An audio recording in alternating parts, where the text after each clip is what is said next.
Military Wagner Group, meanwhile, has been helping Russian President Vladimir Putin wage his brutal war against Ukraine. But the group is spreading its influence beyond Europe. The Central African Republic is a country rich in natural resources. According to locals and two Western diplomats, Wagner Group mercenaries have been extracting nearly $500 million in gold, timber, and blood diamonds for the country for years now. Join us now from London, NBC News chief foreign correspondent Richard Engel. Richard, you traveled to the Central African Republic. Tell us more about what you discovered there. So, good morning. We talk a lot these days about Russian mercenaries from the Wagner Group, and they are leading some of the fighting in Ukraine, but that is not where they make their money. They do that in Africa, especially in the Central African Republic, where they are exploiting the mineral wealth and stealing from some of the world's poorest people. The Central African Republic is a failed state, torn apart by civil war. In the capital, Bangui, I saw children starving to death at the only pediatric hospital. What's it like for you, as the director here, to see all these cases? It upsets me, she says. Mothers don't have money to buy food, and the children fall into this state. They are young victims of Africa's resource curse. Desperately poor people living on land with vast untapped wealth. Here, it's gold and diamonds, but they're not lifting people out of poverty. Much of the riches are now flowing to Russian mercenaries from the Wagner Group. Russia's private army, known for its brutality in Ukraine.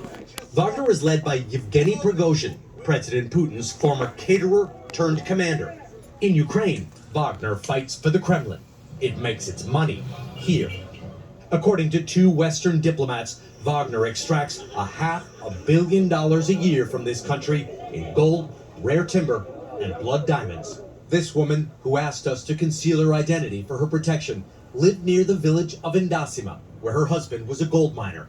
She told me how Russian mercenaries drove the villagers away. They were beating people, whipping people, and chasing them away. When her husband and 7 others refused to leave, they were executed. What do you think the Russians wanted? Gold? You think it's as simple as that? Yes, they came for our wealth and for our gold. Today, my children don't have a father. They don't have anything at all. Working with the research group The Century, NBC News reviewed more than a dozen allegations of Wagner violence, including at Indasima. This was Indasima in 2019, before the Russian takeover. An image taken this month shows the mine has expanded dramatically, now capable of generating untraceable profits. Wagner was invited into the Central African Republic by the government to help crush a rebellion. The government quickly became dependent on Russian support. Wagner even provides the personal security for the president. Mr. President, it's a real pleasure. Richard Engel, thank you very much. Thank you very much.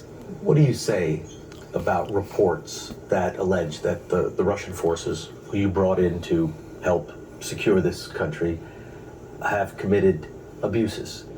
Listen, we are a responsible government and there are laws in this country. We have set up a commission of inquiry to see if the facts reported in these reports are true. The government relies on Wagner to survive. Wagner pays itself in gold. The people are left starving.